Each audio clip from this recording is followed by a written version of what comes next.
s'installe. Ben, on va démarrer, ça va faire venir les suivants. Donc, eh ben, on est ravis ce matin d'accueillir Delphine, Sylvie, Anne, Élodie autour de ce thème du bien-être. Une notion qui nous a paru importante de traiter ce matin avec tout ce qui s'est passé pendant la pandémie. C'est vraiment quelque chose qui a pris une nouvelle ampleur, s'occuper de soi, de sa forme, de sa santé physique, mais aussi mentale est apparu essentiel pour résister à l'incertitude et au stress du moment. Et on va voir ça avec nos invités.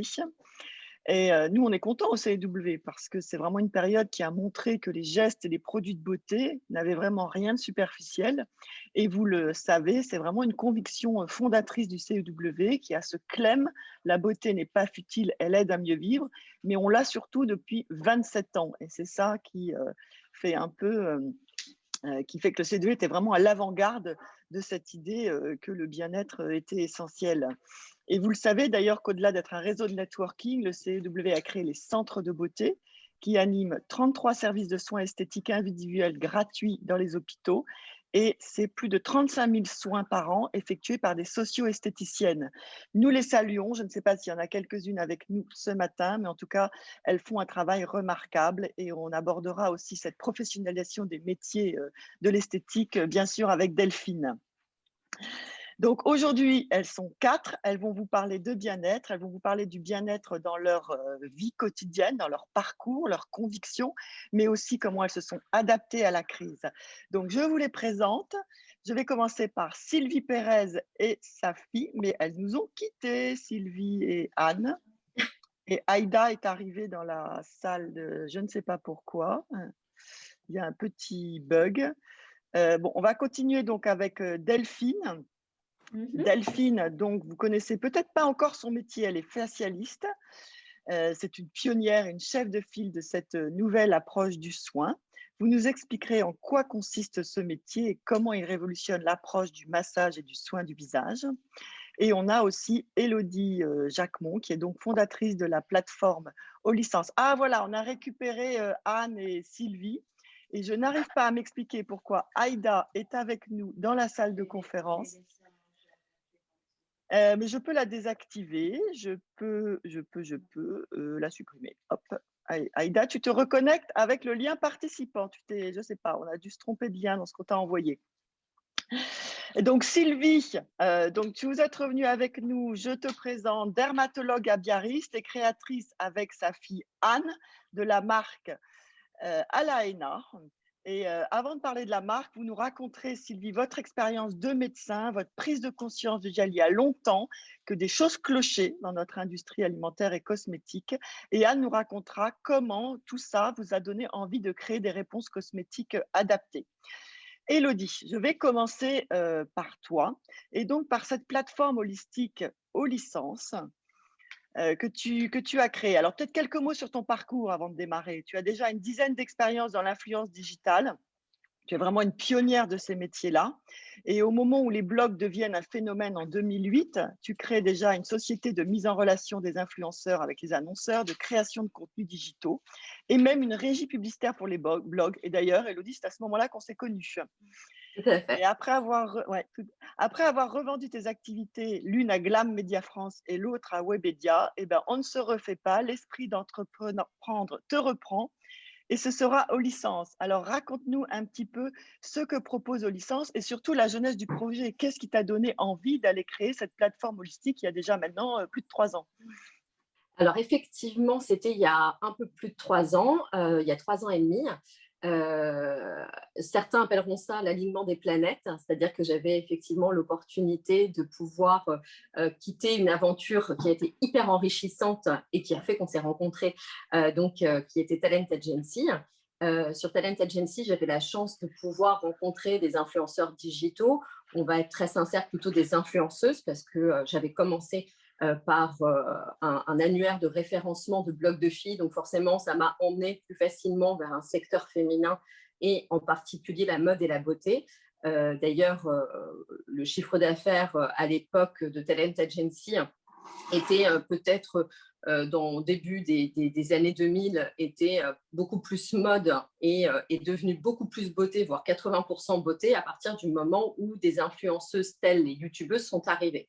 et où on a eu la possibilité pour la beauté de pouvoir effectivement avoir des tests de produits, avoir l'avis d'une bonne copine qu'à l'époque on qualifiait de bonne copine 2.0, qui avait la possibilité effectivement de parler de beauté à peut-être 10 000 personnes, 100 000 personnes, pour certaines 1 million, même plus, alors qu'effectivement, et avec cette même proximité que lors d'un dîner, sauf qu'effectivement, je vous mets au défi d'inviter 1 million de personnes lors d'un dîner, ou alors je vous souhaite que ce ne soit pas vous qui l'organisiez.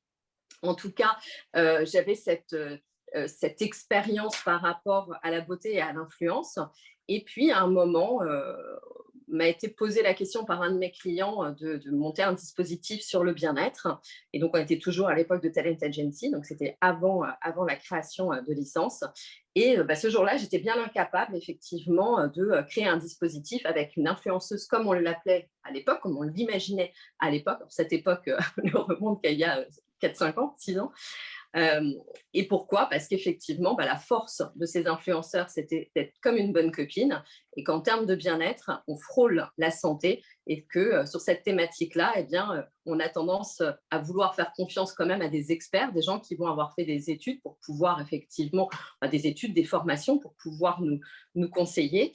Et ça a été effectivement quelque part un petit peu le déclic, c'était de me dire que il y avait plein de jolies choses à faire dans le bien-être, mais que le bien-être, je ne pourrais pas le faire de la même façon que j'avais pour habitude de traiter des thématiques comme la beauté ou la mode ou le lifestyle, etc. Donc ça a été vraiment l'élément déclencheur. Et puis après, comme je disais, il y a eu un alignement de planètes, il y a eu plein de choses qui m'ont permis de me rendre compte que j'avais envie de changer ou de modifier mon aventure professionnelle, et que cette aventure professionnelle, elle allait se diriger vers le bien-être, que j'avais la volonté, alors je trouve ça très fort de le dire, mais c'est tellement vrai, de démocratiser le bien-être en France. Parce que j'étais déjà une grosse consommatrice de contenu, alors contenu surtout écrit, et puis vidéo aussi, bien-être. Mais en fait, quand j'ai fait ce constat-là, donc on va dire début 2017, en fait, je consommais du contenu, mais venant des États-Unis. Et alors, même si c'est hyper intéressant, il y a quand même 2 légers soucis. Le premier, ça va être la barrière de la langue. On ne peut pas dire effectivement qu'en tant que Français, on parle super bien américain, enfin super bien anglais ou super bien américain, c'est la première chose. Mais la deuxième chose, parce qu'on peut traduire, aujourd'hui Google nous donne la possibilité de traduire en un clic le contenu, donc ça, et puis plutôt bien traduire, de nos jours ça traduit plutôt pas mal. Mais la deuxième chose, c'est la culture. Et ça, la culture, on ne pourra pas changer. On a une culture totalement différente en tant que Français, en tant qu'Européens, que les Américains. Donc voilà, ça c'était déjà, ça faisait plusieurs constats. Et puis c'est vrai que, comme tu le disais très bien, je ne me suis pas vraiment posé trop de questions une fois que ma première aventure entrepreneuriale s'est arrêtée. Je ne me suis pas vraiment posé trop de questions à me dire qu'est-ce que je vais faire en fait. Voilà, ça s'est un peu imposé à moi, ou du moins j'ai la chance de pouvoir écouter mon intuition, parce que de l'intuition on en a tous. Après, parfois on a peur de l'écouter ou pas. C'est vrai que j'ai jamais eu trop cette peur-là. Et donc, j'ai souhaité créer un écosystème. Alors, qu'est-ce que c'est qu'un écosystème bien-être?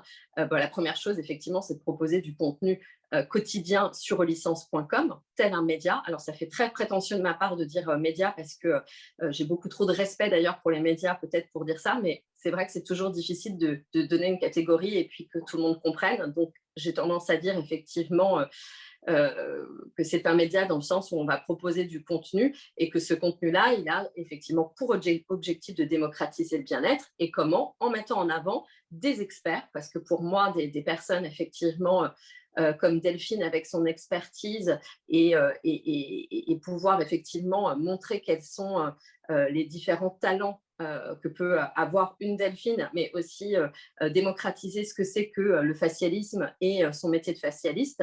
Ça, pour moi, c'est hyper important, et on le fait sur relicence.com. Après, on a une communauté qui est sur Instagram et sur Facebook, beaucoup plus sur Facebook que sur Instagram, et je sais qu'on en reparlera tout à l'heure. La volonté, en fait, tout de suite de faire une communauté forte sur Instagram, lapsus, sur Facebook, ça a été déjà de toucher des femmes qui étaient plus matures, parce que c'est vrai que moi, j'ai créé aux licences, donc vous pourrez faire le calcul sur mon âge, l'année de mes 40 ans, j'allais avoir 40 ans. Je sortais effectivement d'un groupe qui était très axé sur les millennials. Je sortais, si on peut dire, effectivement, d'une activité qui est quand même plus axée sur les millennials. Alors, je n'ai pas effectivement connu l'ère TikTok parce que quand je suis partie, effectivement, en 2017, c'était les prémices de tout ça, mais en tout cas, on s'adressait quand même à une cible relativement jeune. Et ben moi, je trouvais que j'étais la génération des femmes oubliées. Et je ne parle même pas de celles qui sont plus âgées, où je suis ravie aujourd'hui qu'on ait des contenus sur la préménopause ou la ménopause, qu'il n'y ait plus de sujet tabou, que le bien-être, ça soit à tout âge. C'est pour tous les sexes et c'est pour toutes les orientations aussi et tous les âges. Et donc, moi, j'ai fait ni plus ni moins qu'un produit que je voulais avoir. Et effectivement, pour toucher des femmes qui ont plus de 35 ans, il faut savoir qu'elles sont plus facilement sur Facebook que sur Instagram. Déjà, c'est la première chose. Il ne faudra jamais oublier que Facebook, c'est 34 millions d'utilisateurs contre 17 millions sur Instagram. C'est déjà beaucoup, 17 millions, mais 34 millions, c'est quand même pas mal. On touche effectivement toute la France et pas uniquement Paris. Et puis après, on va aussi, ne l'oublions pas, avoir des possibilités sur Facebook que nous n'avons pas forcément sur Instagram. Déjà, les groupes privés. Ça a été, après on discutera, mais ça a été au début un peu la base de mon choix de faire du contenu sur Facebook pendant le confinement.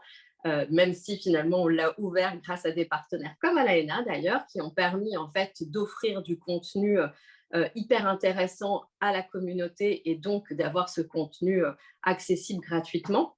Mais en tout cas, effectivement, n'oublions pas que Facebook permet d'avoir des groupes privés. D'ailleurs, il y a plein de groupes bien-être qui existent sur Facebook, qui passent par la naturopathie, l'ayurveda, après tout ce qui est même make-up, cosmétique, ça se passe effectivement sur Facebook. Et puis Facebook permet de faire aussi des vidéos qui sont beaucoup plus facilement consommables parce qu'on peut les consommer sur un ordi, parce qu'on peut les consommer sur différents formats.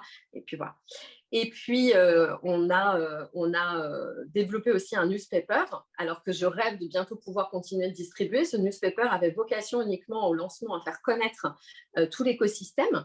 Et puis finalement, l'envie de continuer l'aventure avec le newspaper, ce qui paraît un peu old school de nos jours, mais qui finalement était totalement dans l'air du temps, parce que les personnes nous disaient, en fait, ce qui est génial, c'est que le papier, on peut le garder, on peut le toucher. C'est vrai qu'on a oublié ça, c'est-à-dire qu'il y a une forme d'éphémère sur tout ce que l'on consomme, même si, bien évidemment, on le garde en tête et n'oublions jamais que Internet et les réseaux sociaux, c'est une source aussi d'inspiration, c'est une source d'information, mais incroyable.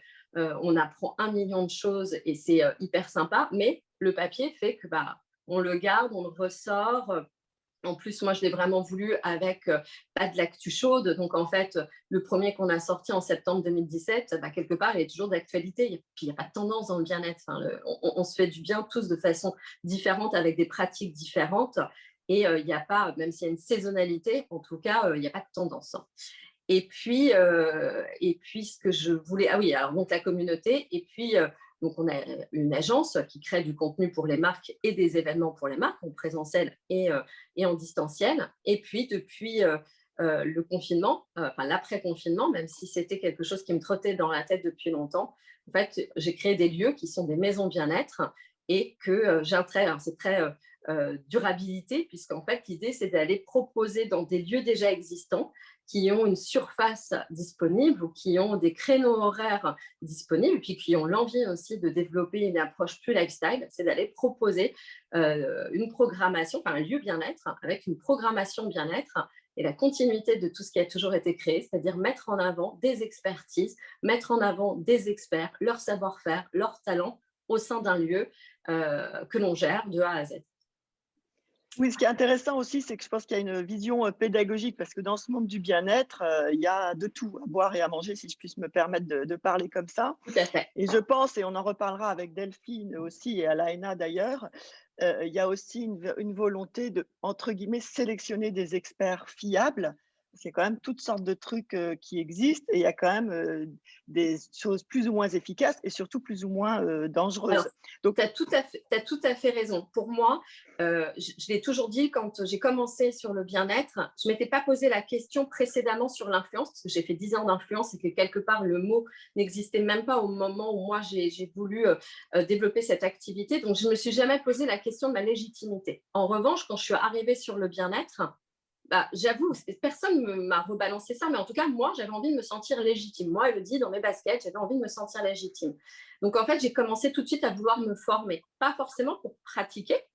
Alors, il ne faut jamais dire jamais, mais en tout cas, l'idée n'a pas été de vouloir pratiquer sur le moment et aujourd'hui n'est pas de vouloir pratiquer, mais de bien comprendre. Donc, j'ai commencé par une formation de sophrologie. J'ai été à l'école pendant 6 mois, me former à la sophrologie. Et puis après, alors c'est même juste avant, j'avais fait une formation sur Mickey School sur le formation massage du corps, pardon, j'avais du mal à le sortir. Ensuite, j'ai fait du Reiki, j'ai fait de l'Ayurveda, Yin Yoga au Tigre Yoga. J'ai fait, là, je viens de m'inscrire effectivement à une formation que je viens de débuter depuis 1 mois sur la naturopathie.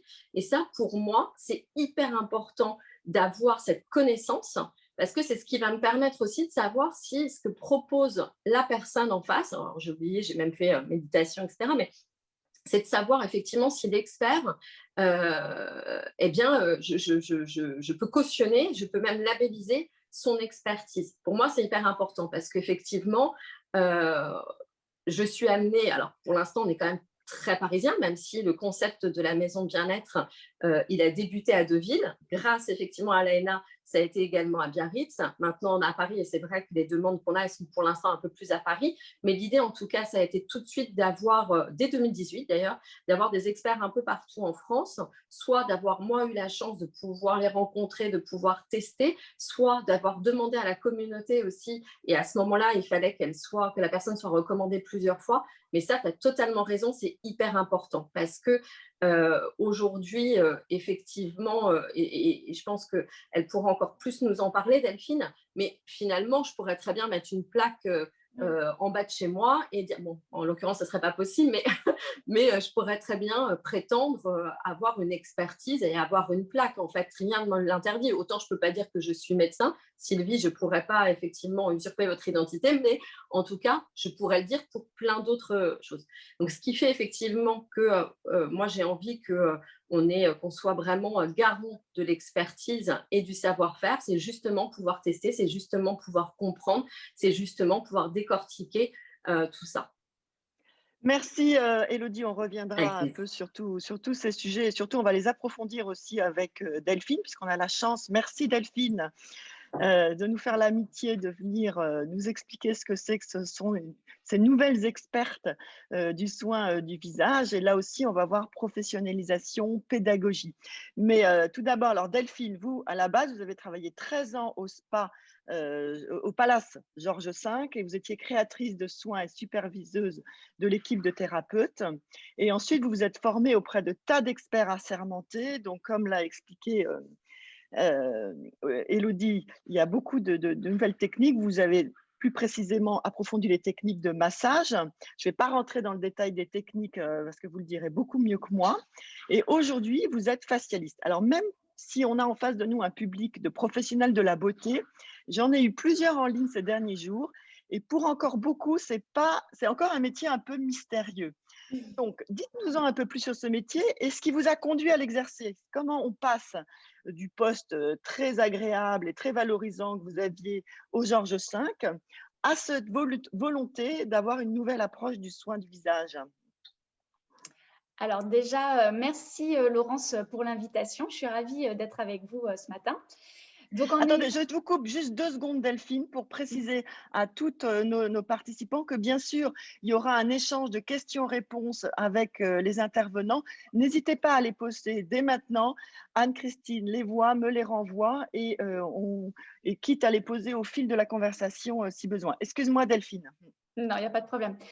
Alors, donc, il y a plein de choses à dire. Donc, facialiste, déjà, je vais expliquer ce qu'est le métier de facialiste et après, je vais vous dire un petit peu comment j'en suis venue. Donc, une facialiste aujourd'hui, qu'est-ce que c'est? C'est une experte du massage facial. En fait, facialiste, c'est un terme anglo-saxon de facialist, où en Angleterre ou aux États-Unis, voilà, on a vraiment l'experte du visage. Donc, outre-Manche, ces facialistes vont avoir une approche globale du visage, c'est-à-dire qu'elles vont utiliser des produits cosmétiques, elles vont utiliser des machines pour prendre soin de la peau. Nous, en France, on a une autre approche en fait du facialiste. C'est vraiment en fait la technique manuelle. On va revenir au geste pour prendre soin du visage. Donc, c'est vraiment, voilà, c'est vraiment la description de la facialiste. Donc, moi, en fait, comment je suis venue à ce métier? Tout simplement, moi, je suis esthéticienne de formation. Comme tu l'as dit, Laurent, j'ai travaillé pendant des années au spa du Georges V. Et c'est vrai que au bout d'un moment, au bout de quelques années, j'ai été un petit peu frustrée. Je me suis sentie, en tout cas, enfermée dans des protocoles de soins de marque avec lesquels voilà, j'ai travaillé. Et puis, en l'espace de 10 ans, j'ai vu, en fait, un peu une surconsommation de produits cosmétiques. Je me souviens, au début, quand je faisais un soin du visage classique, peut-être j'utilisais 5-6 produits différents. Et à la fin, il y avait certaines marques où je pouvais appliquer jusqu'à 10 ou 12 produits pendant 1 heure sur un visage. Et c'est vrai que j'ai eu cette impression vraiment d'être complètement enfermée dans des protocoles de soins. Au Georges V, on nous apprend à être dans le sur-mesure de la clientèle, à être dans l'écoute. En fait, on nous apprend à personnaliser un soin pour faire vivre une expérience unique. Mais c'est vrai que d'être enfermé dans ces protocoles de marque, au bout d'un moment, la première cliente ressemblait entre guillemets à la cliente suivante. On adaptait un petit peu en fonction des types de peau, mais ça n'allait pas plus loin. Et c'est vrai que j'ai eu un petit peu cette approche-là en me disant que c'est vrai que c'est très bien de prendre soin de la peau. C'est important d'utiliser des produits cosmétiques pour la qualité de l'épiderme, pour traiter une peau sèche, une peau déshydratée ou pour la prévention anti-âge parce qu'on sait que la peau vieillit. Mais sous la peau, qu'est-ce qu'on a? On a des muscles, on a les fascias, on a la lymphe et on a l'ossature. Et on a tout ça qui malheureusement en fait n'est pas pris en charge par l'esthéticienne parce que nous, dans nos études d'esthétique, on nous apprend juste à prendre soin de la qualité de la peau, d'accord? On ne nous apprend pas ce qui se passe sous la peau. Donc, et à la différence, parce que j'ai cette approche aussi du massage corporel, depuis des décennies, on sait très bien si on a de la cellulite, on va faire un palpé roulé. Si on a des jambes lourdes, on va aller travailler au niveau de la lymphe. Si on a une douleur musculaire, on va aller voir son kiné qui va travailler plus en profondeur au niveau du muscle. Et au niveau du visage, on n'avait pas du tout ce parallèle-là. Alors que c'est exactement la même chose. On peut avoir... on peut se sentir avoir des yeux gonflés, on peut se sentir un peu le visage entre guillemets un peu bouffi, etc. Et donc, c'est vrai que travailler au niveau de la lymphe, c'est là où on va avoir un résultat immédiat, ou bien on peut avoir aussi des contractures, des tensions au niveau du visage, et le fait d'avoir une action un petit peu plus profonde et de travailler à un niveau musculaire, on va pouvoir justement relaxer et détendre tous ces muscles. Donc, c'est vrai que j'ai eu cette approche-là en me disant, c'est très bien le soin du visage classique, traditionnel, mais qu'est-ce qui se passe en fait sous la peau? Donc, j'ai eu la chance au Georges V de pouvoir rencontrer des thérapeutes qui venaient un petit peu du monde entier ou même des clientes qui m'ont donné cette ouverture d'esprit.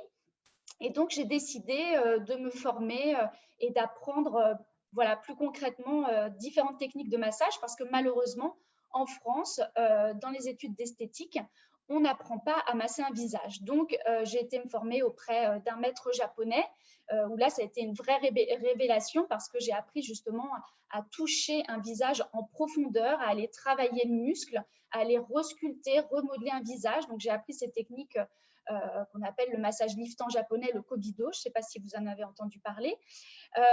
Après, j'ai découvert aussi le massage intrabuccal. Donc, ça aussi, c'est exceptionnel comme approche. Par un ostéopathe russe, j'ai appris à enfiler des gants et à les masser par l'intérieur de la bouche. Donc ça, c'est incroyable parce que là, on va pouvoir aller travailler des muscles en profondeur parce que on a à peu près une 50aine de muscles au niveau du visage et les muscles, il faut les imaginer, c'est un peu comme un puzzle. Ils sont tous emboîtés les uns avec les autres. Ils sont aussi superposés les uns sur les autres. Et c'est vrai que vous comprenez bien que si on masse sur le visage, eh bien, quand on enfile des gants et qu'on va aller masser à l'intérieur de la bouche, on a une double pression interne et externe et ça nous permet voilà, d'aller détendre des muscles ou repulper voilà, un sillon marqué ou des rides péribuccales qui s'installent. Donc voilà, donc j'ai eu cette approche voilà, incroyable du massage intrabuccal. Donc à l'époque, quand j'ai proposé ça à mes clientes, on était vraiment un petit groupe hein, d'amis facialistes. On a fait venir cette ostéopathe en France. On lui a demandé à être formée à cette technique. Moi, j'en avais entendu parler par des clients du Georges V qui me disaient qu'elle faisait cette technique-là et j'ai trouvé ça exceptionnel. Donc c'est comme ça que j'ai pu le rencontrer. Et c'est vrai que je me souviens au début, quand je parlais de ça, on me disait mais qu'est-ce que tu fais, etc. Enfin bref, c'était assez avant-gardiste. Et là, je peux vous assurer que mes clientes, elles sont, si elles n'ont pas de massage intrabuccal, elles me disent mais Delphine, qu'est-ce qui s'est passé? Enfin vraiment, il y a tellement un résultat immédiat et puis aussi une détente. Voilà que c'est vraiment, voilà, c'est vraiment quelque chose qui plaît et je suis très contente d'avoir été un petit peu à l'origine de cette approche, en tout cas du massage intrabuccal. Et puis après, j'ai été formée aussi par des facialistes anglo-saxonnes qui m'ont appris aussi l'art du gua sha. Donc ça, c'est dommage, je ne l'ai pas pris avec moi, mais c'est une petite pierre qui vient de la médecine chinoise traditionnelle. Et moi, je suis adepte du gua sha parce que c'est beaucoup plus fin qu'un doigt. Donc, on va pouvoir aller travailler vraiment dans le pli des rides. Et après, l'autre avantage, c'est qu'on peut l'utiliser chaud ou froid. Et ça aussi, on va avoir un impact direct au niveau soit de la circulation sanguine, soit au niveau de la lymphe, soit au niveau de la relaxation musculaire. Donc voilà, donc la facialiste utilise aussi différents outils en plus de ses mains pour pouvoir avoir un résultat ciblé. Donc voilà, donc j'ai fait je me suis formée un petit peu à différentes techniques et puis après, c'est mon expertise à force de masser des visages, de comprendre, d'avoir une compréhension aussi. J'ai rouvert des livres de médecine, d'anatomie faciale pour comprendre. Je suis allée voir des médecins esthétiques qui m'ont appris beaucoup de choses. Et puis voilà, puis un jour, je me suis dit, donc j'ai commencé à mettre en pratique tout ça au Georges V. Et puis après, la vie a fait que, au bout de 13 ans, on a envie aussi de passer à autre chose. Et là, je me suis dit, je vais faire vraiment ce que j'ai envie de faire. Parce qu'en tant qu'esthéticienne, c'est un métier qui est magnifique justement pour cette prise en charge de la beauté. Mais moi, j'avais envie d'être spécialiste. Voilà, ce qui est dommage dans le métier de l'esthéticienne, en fait, c'est quand on travaille en institut, c'est super, on peut tout faire. Mais moi, j'avais envie de partir vers cette spécialisation. Et donc, quand je me suis dit que j'allais offrir que du massage facial, que j'allais mettre en second plan les produits cosmétiques, mais que j'allais plus proposer des soins plus simples avec un nettoyage, juste je nettoie la peau et après j'utilise une huile de massage et pendant 50 minutes, je vais faire un massage sur mesure et ciblé. Je me suis dit, moi, comment je vais m'appeler en fait, parce que je ne suis plus vraiment une esthéticienne. Et c'est là que je me suis dit, tiens, je vais prendre le terme anglo-saxon de la facialiste. Il existe bien des manucuristes en France, les experts des ongles, voilà, sont les manucuristes. Je vais reprendre ce côté-là, facial, visage, iste pour la spécialité, et donc la facialiste. Et donc après, je ne sais pas comment expliquer cet engouement. En tout cas, c'est vrai que c'était un peu un pari. Moi, j'ai commencé tout doucement à la Garenne-Colombe, chez moi, à proposer ces massages faciaux. Et puis, j'ai eu l'opportunité d'avoir une cabine sur Paris. Et c'est vrai que ça a été une approche assez révolutionnaire. Les femmes n'avaient pas l'habitude qu'on leur parle de cette manière-là, ne serait-ce que d'expliquer que sous la peau, on a une cinquantaine de muscles, qu'on les sollicite toute la journée et que c'est ça qui est entre autres à l'origine aussi des rides d'expression et qu'en effet, pour prévenir le vieillissement, en effet, il faut avoir une routine de beauté qui pour moi est la plus simple, mais on en reparlera avec Alanea, une routine de beauté simple mais adaptée à sa peau. Mais après, le pouvoir de la main est très important. Donc moi, j'ai à cœur de remettre vraiment le geste dans la routine beauté. Donc moi, mes clientes, elles viennent, je fais une analyse morphofaciale, c'est-à-dire que je vais analyser leur visage, leur mimique, leurs expressions, un peu comme un médecin esthétique me l'a appris. En fait, je vais me projeter à travers le temps pour savoir comment leur visage va évoluer, mettre en lumière aussi leurs points forts, parce que ça aussi, c'est important aussi, d'apprendre à la cliente de se regarder aussi dans le miroir et de ne pas regarder que les points négatifs. faut pas, voilà, on a toutes des points forts, des points faibles. Et donc, moi aussi, mon rôle est aussi très important dans ce sens-là, apprendre aussi la femme à se regarder, à se retrouver belle aussi face à un miroir. Donc, je fais cette lecture, on échange ensemble et ensuite, moi, pendant 50 minutes, je vais faire un massage sur mesure. Et à l'issue de ce massage, la facialiste va aussi éduquer la cliente en lui donnant des tips, des conseils, comment se masser le visage. Alors, il y a certaines clientes qui sont très adeptes du massage et qui vont vraiment qui vont prendre du plaisir à se masser, mais il y en a certaines pour qui c'est difficile. Donc moi, ce qu'on essaye de faire, nous, facialistes, c'est d'intégrer un petit geste dans sa routine beauté, c'est-à-dire quand on applique son sérum, eh bien, quel geste on va faire en 30 secondes, ou quand on applique son contour des yeux, quel sera le geste qui sera important à faire tous les jours pour justement réduire la ride du lion. Donc vraiment… Delphine, on pourrait vous écouter pendant des heures, mais il faut quand même qu'on avance. Oui, c'est vrai, Je vous réserve une petite surprise pour la fin, pour ceux qui auront un petit peu de temps. Parce que tout ce que vous dites est très intéressant, parce que là aussi, on est dans la professionnalisation. Et là aussi, c'est un peu la fête à plein de choses. On voit que d'être facialiste, c'est quand même beaucoup d'heures de formation, que c'est beaucoup de compétences. Et donc, vous avez voulu, un peu comme d'ailleurs la socio-esthétique, puisque j'en reviens à ce que le CEW connaît mieux, où il y a maintenant aussi un diplôme de socio-esthétique, vous avez voulu faire quelque chose pour non seulement transmettre, mais j'imagine probablement aussi pour encadrer ce métier de facialiste. Et j'aimerais bien nous dire la nouvelle étape dans laquelle vous êtes passé au niveau de ce métier. Oui. Oui, tu as raison, Laurence. En effet, moi, j'ai juste été très vite, très frustrée justement de ne pas pouvoir répondre à la demande de mes clientes. Des clientes qui voulaient prendre des rendez-vous et donc je ne pouvais pas accepter ces demandes-là. Donc, à chaque fois, elles me demandaient, mais où aller? Donc, je n'avais pas de consoeur. Enfin, voilà, on était juste une petite poignée. Après, j'ai eu beaucoup de professionnels qui m'ont contacté, qui m'ont dit, bah, moi, je veux faire comme toi, Delphine. Quel a été ton parcours, etc. Donc, je les ai conseillés, mais après, c'est difficile d'aller se former en Asie, etc. Donc, c'est là avec Catherine Bourgeois, qui est ma partenaire et consoeur et qui est formatrice, elle, depuis plus de 30 ans. Et on s'est rencontrés lors de nos formations, justement, avec le maître japonais, etc. C'est vraiment mon binôme de travail. On a créé cette académie, l'Académie des facialistes. En fait, on forme à ce métier qui, comme le disait Elodie, en fait, tout le monde peut demain faire une formation de massage Kobido qui dure 4 jours dans n'importe quelle école et après s'appeler ou se prétendre facialiste. Donc là, nous, avec Catherine Bourgeois, on se bat en effet pour que ce métier devienne légitime. Donc, on a créé vraiment un cursus de formation qui dure 6 mois, un cursus pour des esthéticiennes, mais aussi pour des personnes en reconversion professionnelle. Et à la fin de ce cursus, on a un examen théorique et pratique qui va leur permettre d'obtenir ce titre de facialiste. Et à l'issue de ça, elles sont référencées sur un annuaire national et international. Malheureusement, le problème, c'est que pour l'instant, ce n'est pas encore un diplôme d'État. Par contre, on vise à ce que d'ici quelques années, 1 an ou 2 ans maximum, on aimerait déposer un titre RNCP pour cadrer cette profession.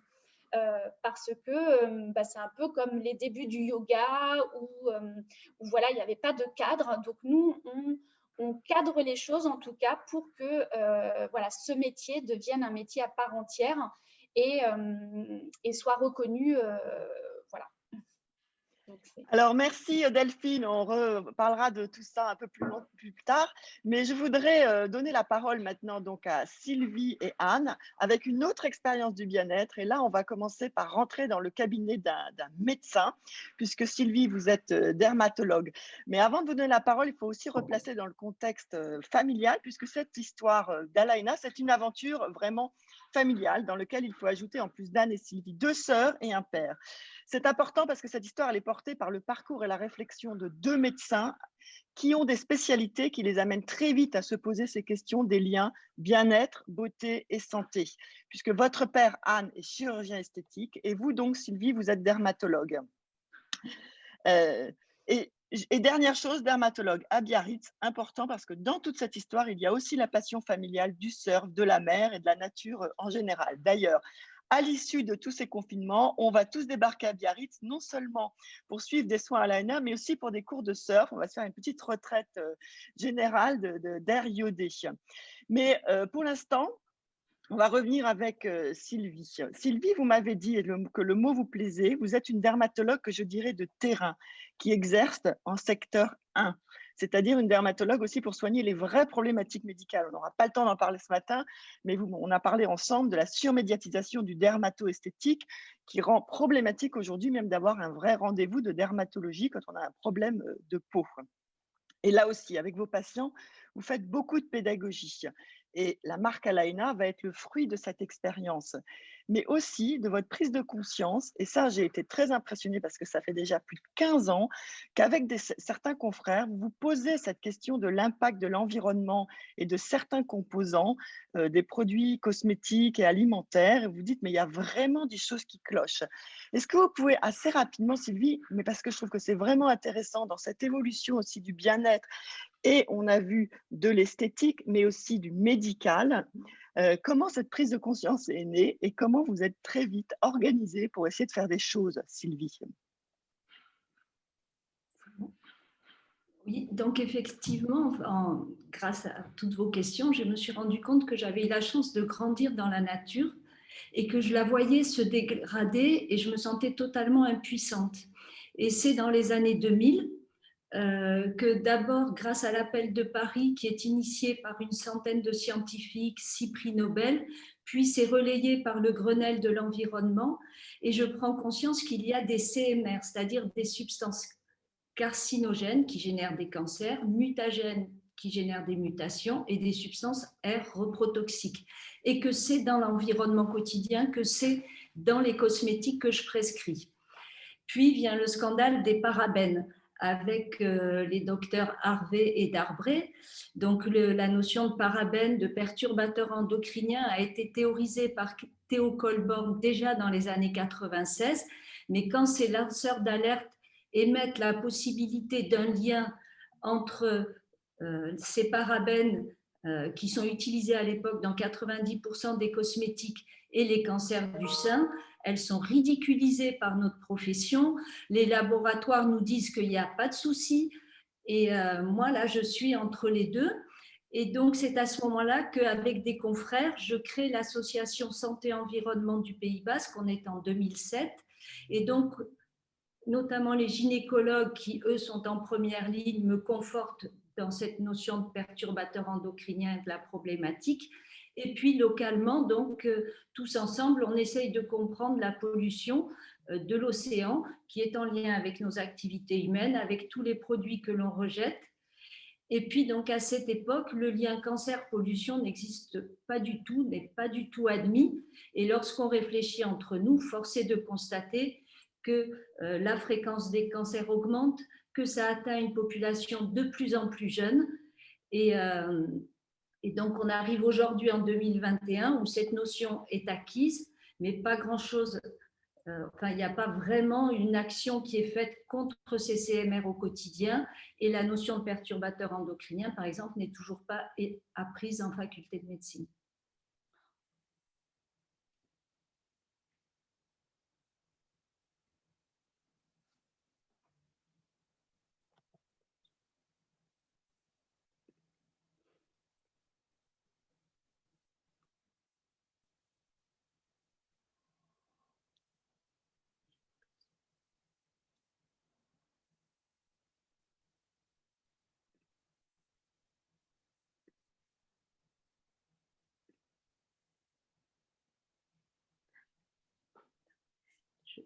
Je suis désolée, Laurent, je crois que tu as toujours ton micro coupé. Vous avez raison, j'ai toujours mon micro coupé, donc je suis désolée parce que depuis 1 minute, plus personne ne m'entend. Donc, je disais merci Sylvie pour toutes ces informations. Je trouvais ça important de replacer votre travail d'aujourd'hui dans ce contexte historique qui s'accompagne de votre expérience au quotidien dans le cabinet auprès de vos patients, auprès de qui vous faites beaucoup de pédagogie et qui, au-delà des traitements médicaux, vous posent des questions sur le soin de leur peau. Et donc, comment vous les accompagnez aussi au quotidien, Sylvie, et qu'est-ce que vous avez remarqué? Donc, ça rejoint un peu de tout ce qui a été dit jusqu'à présent, c'est que la peau est le reflet de tout le bon fonctionnement du corps humain. Et donc, souvent, les gens arrivent en me demandant directement quelle crème mettre. Et j'essaye de leur faire comprendre ça. Et ce n'est pas toujours évident parce que j'en arrive à leur demander, par exemple, ce qu'ils mangent. Et Et ce n'est pas toujours facile parce que bon, si des gens ont des mauvaises habitudes alimentaires, c'est pizza, Nutella et compagnie, il va falloir revenir à la base de l'éducation d'une alimentation saine. Et on sait par exemple que dans l'acné, la consommation de produits laitiers excessifs, de graisses trans, c'est-à-dire ce qu'on appelle le régime européen, va être très néfaste pour ces pathologies-là. Et donc, je me rends compte heureusement que chez les jeunes, il y a une vraie prise de conscience, notamment lorsqu'ils veulent devenir parents. Et grâce à l'Internet, ils arrivent en quelques clics à trouver les bonnes pratiques pour éviter les fameux CMR dont on a parlé tout à l'heure. Et ils viennent souvent à ce moment-là juste pour me demander des confirmations et adapter leurs pratiques. Et donc, dans cet historique de ma conversion écologique, comme je l'appelle, pour éviter les CMR, à cette époque-là, dans notre groupe de travail, il y avait des pharmaciens et on a repris les préparations magistrales, ce qui était à l'époque la pratique du dermatologue qui faisait des préparations sur mesure adaptées à son patient. Et donc, ça m'a permis de sélectionner des ingrédients sûrs et efficaces. J'ai vu les bons résultats et du coup, c'est ça qui a entraîné toute la suite après. Et donc, les 2 principaux, produits, vous m'expliquiez, c'était, des cold cream, et des savons de saponification à froid pour toutes les peaux, qui sont les 2 grosses, principales préparations que vous faisiez faire, chez les pharmaciens. Mmh. Exactement. Donc, le savon de saponification à froid pour éviter tous les détergents d'origine pétrochimique non biodégradables. C'est ça qui a été le lien entre les études de pollution qu'on faisait, notamment les mouches jaunâtres où on retrouve ces détergents non biodégradables et historiquement le savon de saponification à froid qui est naturel, biodégradable, qui est très adapté à la peau, ça fait 3000 ans qu'on l'utilise. Donc ça d'un côté, et puis donc c'est pas le cold cream, le cold cream qui était fait avec du blanc de baleine, donc on ne peut plus utiliser, mais c'est le cérate galien que j'ai revisité, donc on l'a fait avec des préparateurs en pharmacie, donc c'est leur savoir-faire, et donc où là on utilise une émulsion à chaud avec de la cire d'abeille, de l'huile d'amande douce, de l'eau distillée de rose et de la glycérine. Voilà. Et ça, c'est ça qui a après guidé le principe d'Alaena avec que des ingrédients utiles et efficaces. Oui, et du coup, Anne, avec vous, on va, parler un peu justement de la genèse, d'Alanéa qui vient de toute cette expérience, de vos parents et qui démarre, en 2015 avec votre père d'ailleurs. Mmh. Oui, tout à fait. En fait, pour refaire un petit peu l'historique d'Alaena, ça a commencé en 2015 avec à l'origine l'ouverture du spa Alaena à Biarritz. Donc, c'était intéressant tous les premiers échanges de professionnalisation du bien-être parce que justement, l'objectif avec la création de ce spa, c'était de pouvoir offrir un parcours de soins complet à ses patients. Donc, mon papa, qui est chirurgien esthétique, voulait les accompagner sur des soins post-opératoires pour avoir une meilleure récupération, mais aussi améliorer les résultats. Donc, il avait l'habitude de travailler avec des esthéticiennes, donc au début qui formaient par rapport, elles avaient besoin de connaître vraiment le déroulé d'une opération, savoir ce qui s'était passé sur la peau pour pouvoir accompagner les patientes. Et donc, l'objectif, c'était de réunir au même endroit ces esthéticiennes formées aux pratiques post-opératoires et mettre en place ces protocoles, en particulier des drainages lymphatiques pour travailler sur tout ce qui est œdème qu'on peut avoir en post-chirurgie. Et donc, la création du spa, c'était d'offrir ces soins post-opératoires, mais aussi de faire bénéficier de cette expertise médicale sur des soins en dehors du circuit médical. C'est-à-dire, ce qui est intéressant, c'est qu'on a en fait de vraies synergies entre des patientes médicales qui vont être accompagnées ensuite sur des soins pour améliorer les résultats, mais aussi sur des soins d'entretien de la peau, parce qu'elles vont vouloir vraiment avoir ce regard sur l'entretien de la peau. Et puis, des clientes du spa qui vont être attirées, pas forcément par la partie chirurgie ou médecine esthétique, mais qui vont être rassurées par cette expertise médicale dans la prise en charge de soins du visage ou de soins du corps. Donc, le spa a ouvert en 2015 et ensuite, on a créé la gamme Alaena qui en est le prolongement avec cette fois-ci tout le travail de ma maman sur les préparations magistrales parce qu'on souhaitait toujours offrir cette expertise médicale dans la formulation sur des produits cosmétiques en l'alliant à l'éthique et la sécurité du bio qui était vraiment au cœur de nos valeurs et qui était toute la prise de conscience développée par ma maman. Donc, on a lancé la gamme. Ensuite, on a fait plus de 2 ans de recherche avant de lancer les premiers produits.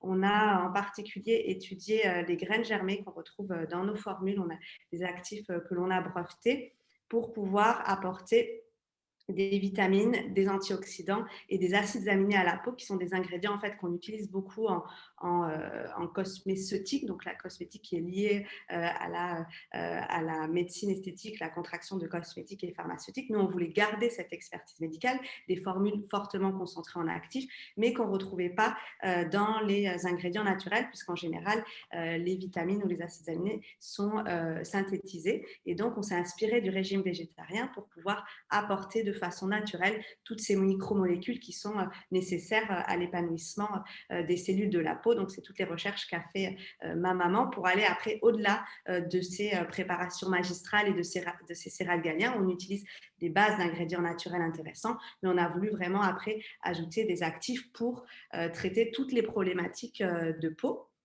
Et en particulier, la gamme s'articule pour répondre à 3 problématiques de peau principales qui sont les problématiques rencontrées par ma maman et c'est dans le suivi de ses patientes qui sont des peaux acnéiques qu'on retrouve chez l'adolescent, mais également de plus en plus une acné adulte, les peaux très sensibles avec des problématiques d'allergie, d'eczéma, et les peaux plus matures avec des problématiques de dessèchement et de rides également. Donc, on a vraiment voulu créer cette gamme pour répondre à ces problématiques et offrir une autre approche de la cosmétique. C'est pour ça qu'on se définit comme la première marque de cosmétique bio. Donc, vraiment pour avoir à la fois l'expertise médicale et cette sécurité et éthique du bio.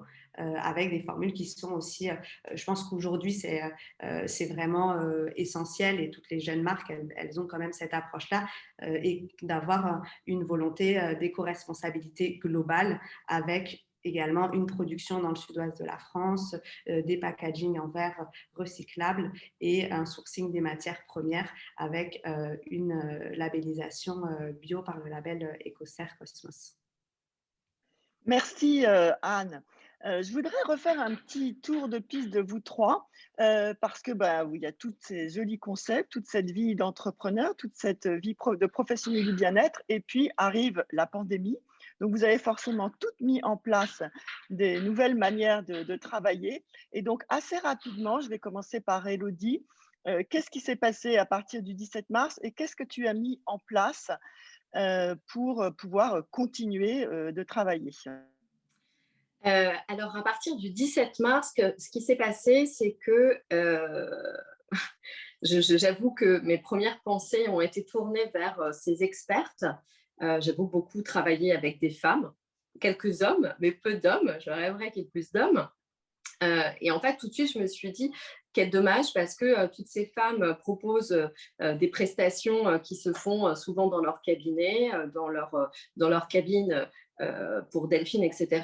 Et je me suis dit tout de suite, en fait, elles ne vont plus pouvoir exercer leur activité. En premier, j'ai vraiment pensé aux expertes. En deuxième partie, j'ai pensé effectivement à leurs clients. Mais en tout cas, mon premier déclic, ça a été waouh. En fait, toutes ces personnes qui proposent du bien-être au quotidien vont plus pouvoir exercer leur activité. C'est leur activité pour beaucoup qui sont leur activité principale. Et en gros, elles vont plus avoir d'activité, plus avoir de revenus. Ça a été mon premier constat. Le deuxième constat a été effectivement que, je vais pas mentir, je ne savais pas que ça allait durer aussi longtemps, je ne savais pas que ça allait être aussi difficile pour beaucoup de gens, mais en tout cas, je me suis dit tout de suite, tous ces clients ne vont pas pouvoir avoir ce qui leur fait du bien au quotidien et pour certains, qui est hyper important à l'équilibre et l'harmonie de leur vie.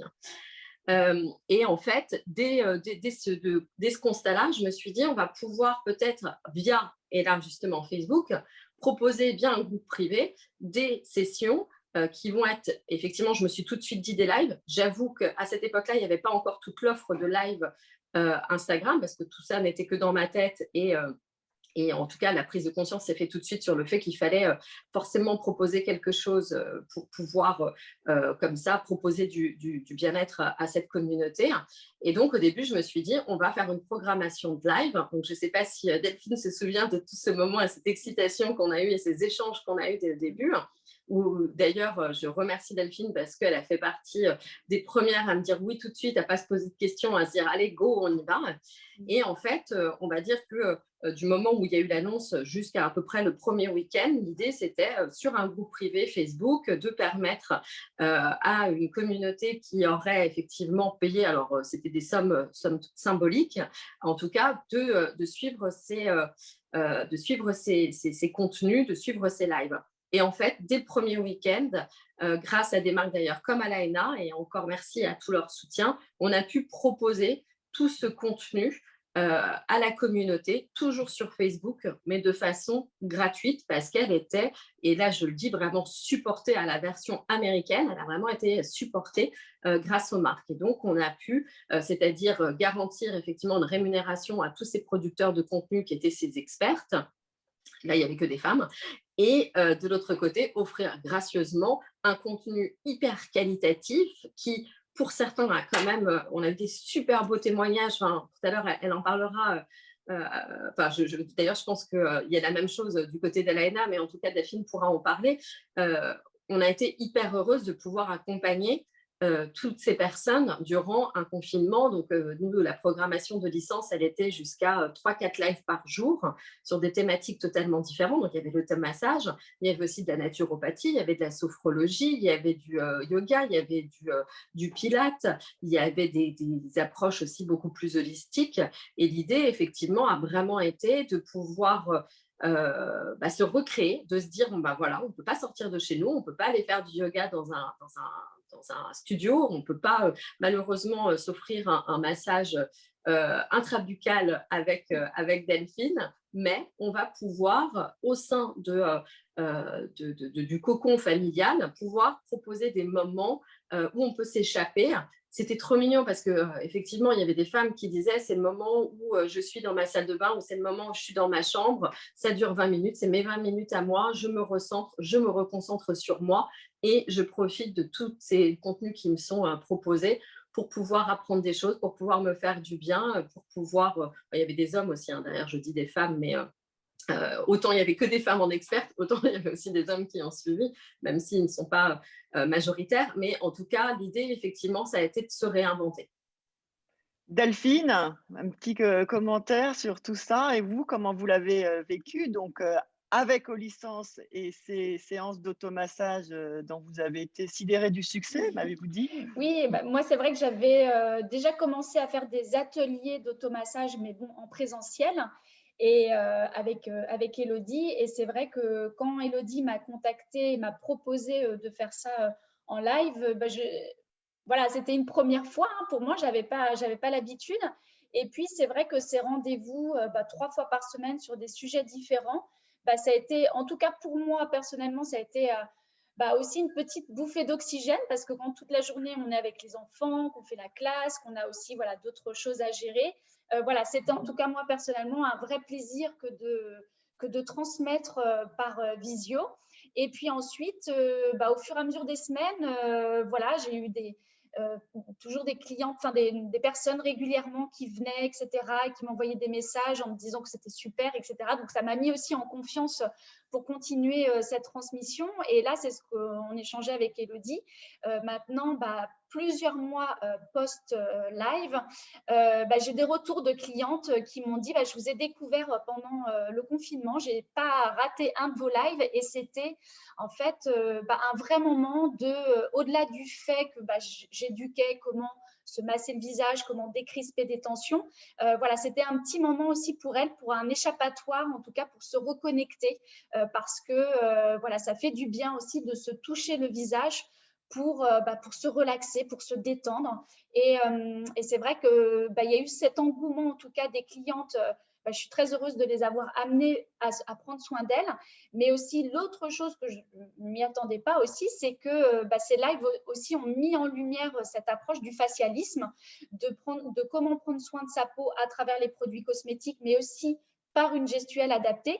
Et il y a eu un vrai engouement en fait de personnes en reconversion professionnelle qui ont eu envie de s'inscrire à nos formations. Et pour elles, ça a été voilà, je m'attendais pas à ça. Il y a eu beaucoup de demandes de personnes qui avaient d'autres métiers comme dans le marketing ou comptable ou fiscaliste, etc.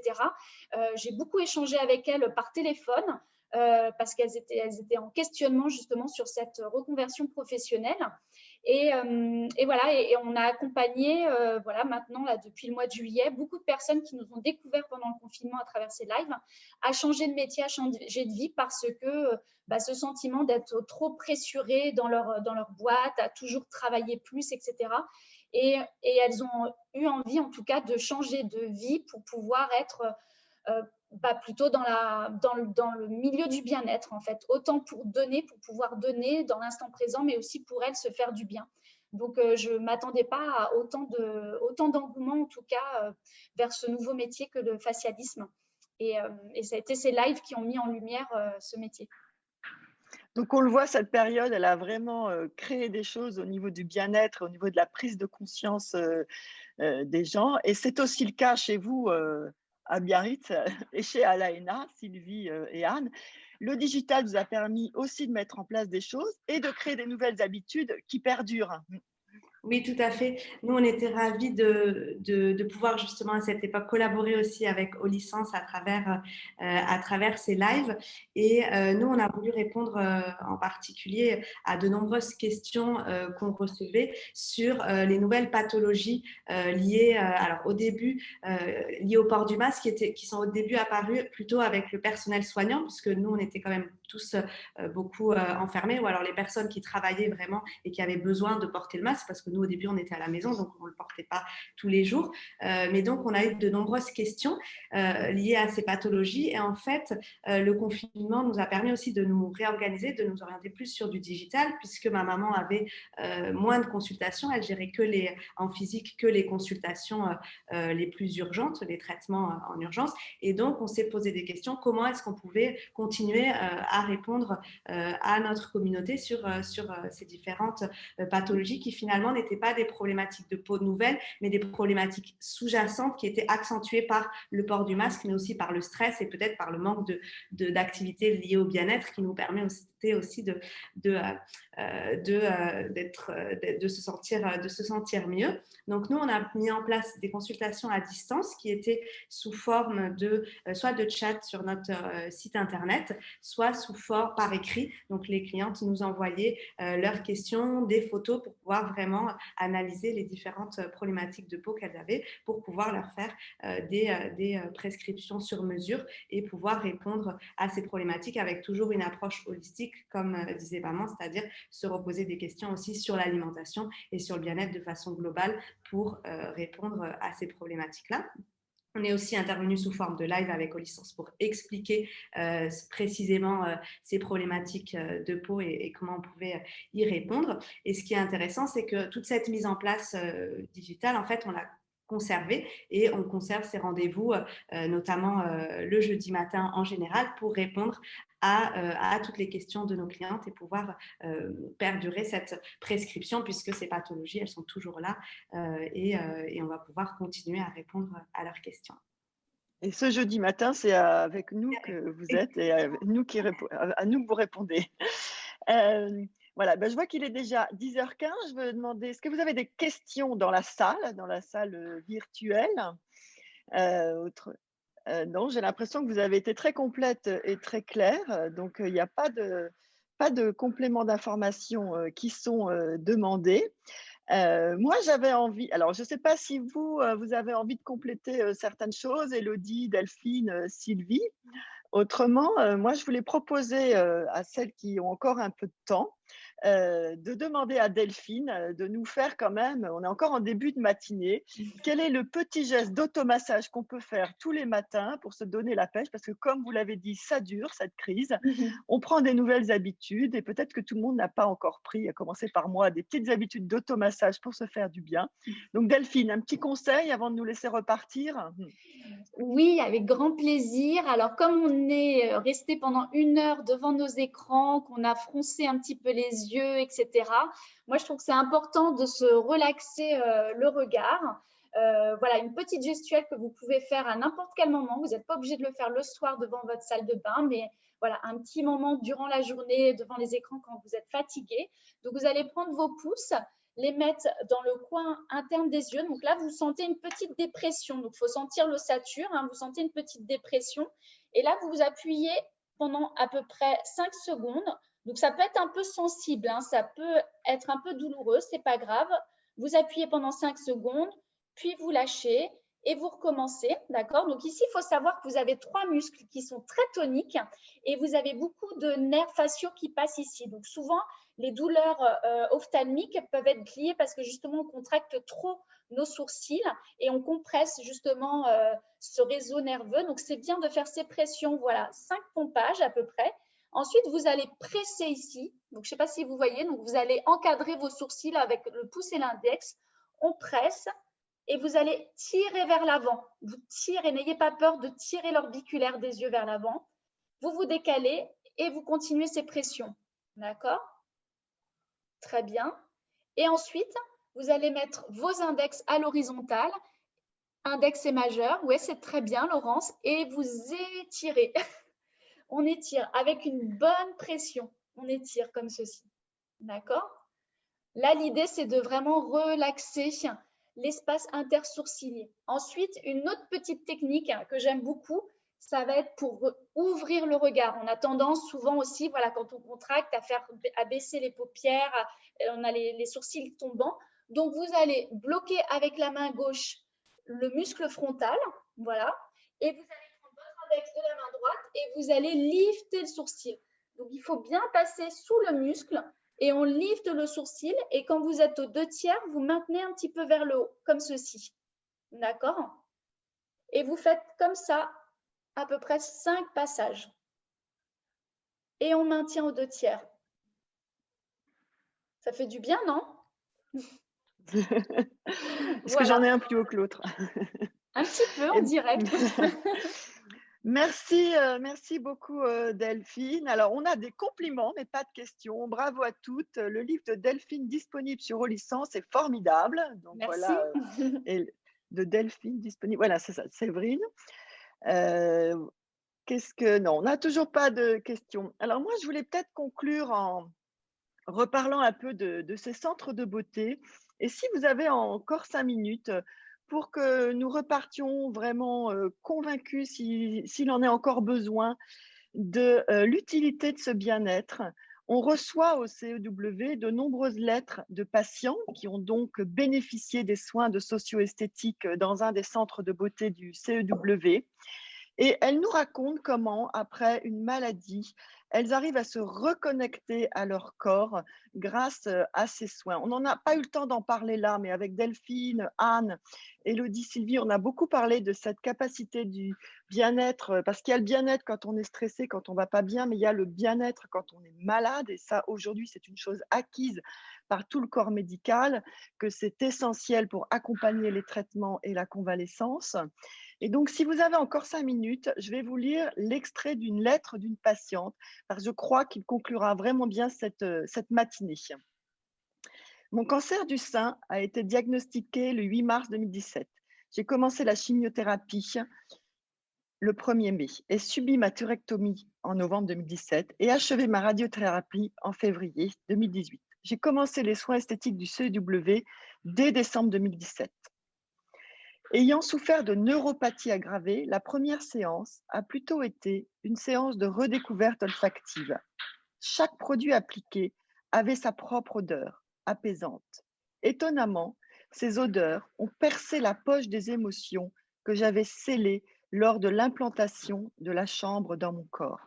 Ce scellement m'a permis, je crois, d'être plus solide face au traitement, mais les traitements étaient en cours d'achèvement et je ne trouvais pas la clé pour ressentir. Au cours de la deuxième séance, j'ai reconnu avec plaisir les effluves qui m'avaient tant marqué lors de cette première séance, et particulièrement la camomille. Au fur et à mesure des contacts avec ma peau, une énorme boule s'est formée dans ma gorge, et j'ai fini par libérer mes sanglots lorsque mes épaules et mon dos ont été l'objet d'attention. Depuis combien de temps ce corps malade n'avait-il pas été touché avec autant de bienveillance? Si je n'en avais pas eu conscience jusqu'à ce jour, le bien-être prodigué avec tant d'abnégation était le signe que mon corps en avait grandement besoin. Les mots qui ont suivi m'ont apaisé. Au cours de la 3e séance, j'attendais avec impatience que les effluves viennent ravir ma matière grise et me conduisent à l'abandon. Le massage du dos, des bras et des mains a été révélateur. Je retrouvais des sensations et elles étaient sublimes. Au cours de la semaine qui a suivi, à l'écoute de mon corps, j'ai retrouvé la sensation agréable de l'eau qui coule sur les jambes. Je me suis promis de ne plus jamais prendre ma douche à la légère. Si j'ai tenu à vous décrire ce petit parcours, c'est que pour moi, il est grand. Je n'en ai pas eu conscience quand cela est arrivé. Je sais aujourd'hui que plus qu'avoir confié mon corps à la médecine, mes pensées l'avaient abandonné car il m'avait trahi.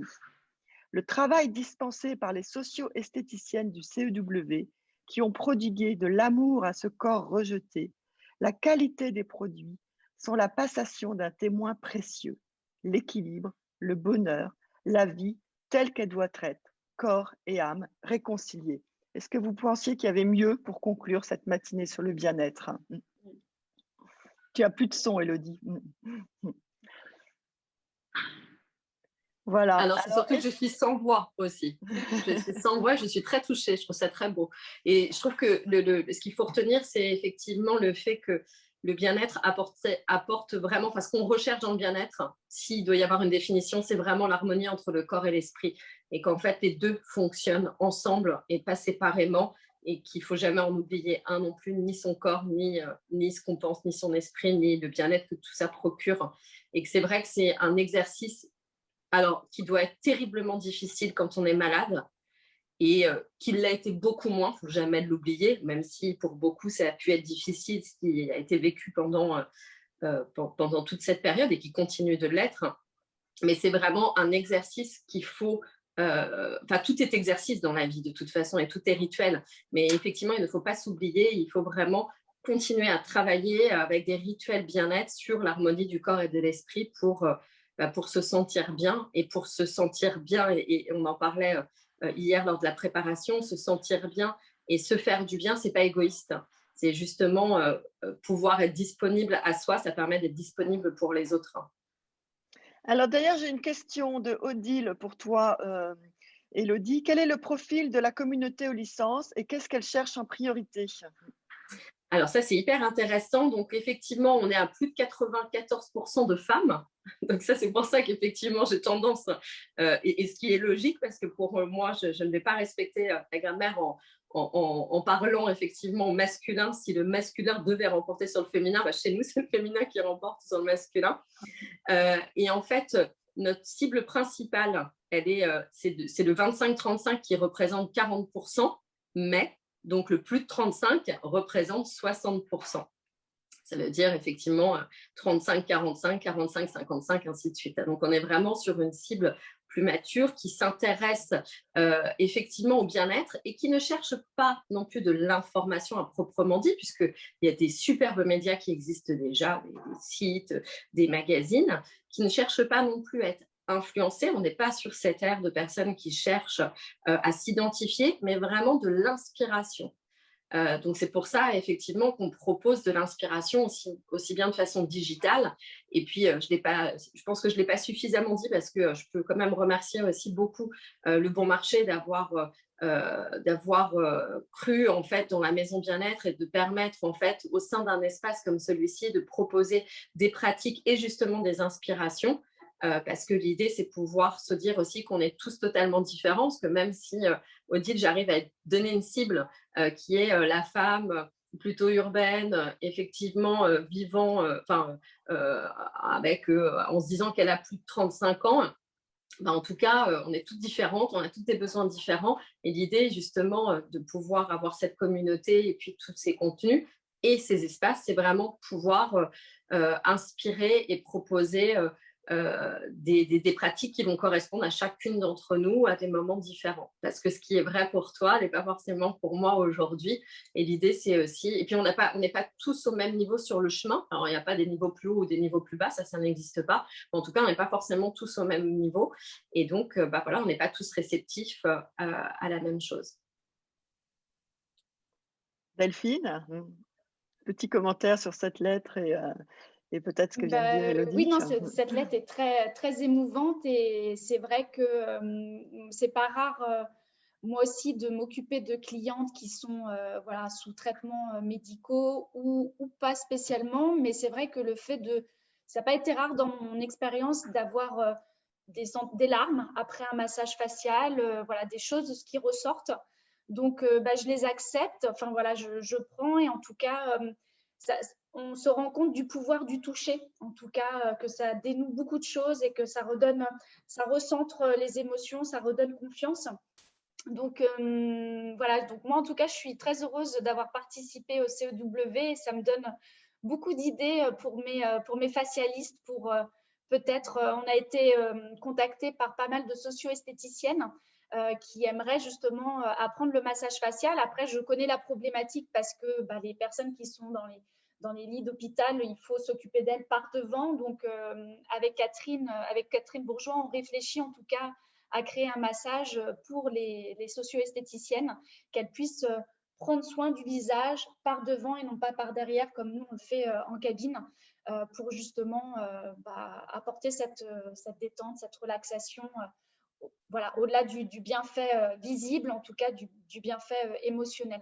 Donc, merci par cette lecture qui m'a donné beaucoup d'inspiration et j'ai envie de continuer vers ce chemin. Et Sylvie et Anne, une petite conclusion et peut-être une actualité, la prochaine actualité d'Alaïna. Oui, non, on était d'accord sur le fait que c'est une lettre très touchante et qui prouve le besoin de bien-être et de lien avec le médical. On a souvent en France séparé justement le côté dans la culture européenne, la santé. On t'entend plus. Ah oui. Vous m'entendez ? Je disais qu'on avait séparé souvent en Europe la santé de la partie plus bien-être, naturelle, et qu'aujourd'hui on a envie d'avoir une approche plus holistique, même dans le côté médical, et que c'est de pouvoir avoir ces retours de patientes, c'est super enrichissant pour pouvoir faire évoluer justement le médical vers des approches plus bien-être et que Delphine puisse justement collaborer avec ces centres médicaux. Je trouve que c'est une très belle approche de la médecine et justement pour des nouveautés, nous on s'inspire aussi beaucoup de l'Asie et de ce qui peut se faire au Japon où le côté expert et médical n'a pas de confrontation avec la nature et le naturel. Et justement, il y a quelques mois, on a été ravis de lancer la marque Alaena au Japon, et ce qui nous inspire beaucoup pour cette approche plus holistique de la médecine et plus globale de la prise en charge du patient. Bon, on va finir sur ces jolis mots. Merci à toutes qui êtes derrière vos écrans d'avoir participé à cette matinée. Merci à vous, intervenantes, qui nous avez passionnés par vos différentes parcours professionnels, expertise du bien-être. Je pense qu'au CEW, on va beaucoup en parler cette année, puisque comme je l'ai dit en introduction, c'est vraiment un sujet au cœur de nos valeurs. La beauté n'est pas futile, elle aide à mieux vivre. Donc, on aura sûrement l'occasion de se retrouver. Et donc, bonne journée à toutes. Moi, je me sens très bien avec mon petit automassage. Merci Delphine, Élodie, Sylvie et Anne. À très vite. Bonne journée à toutes. J'espère que ça vous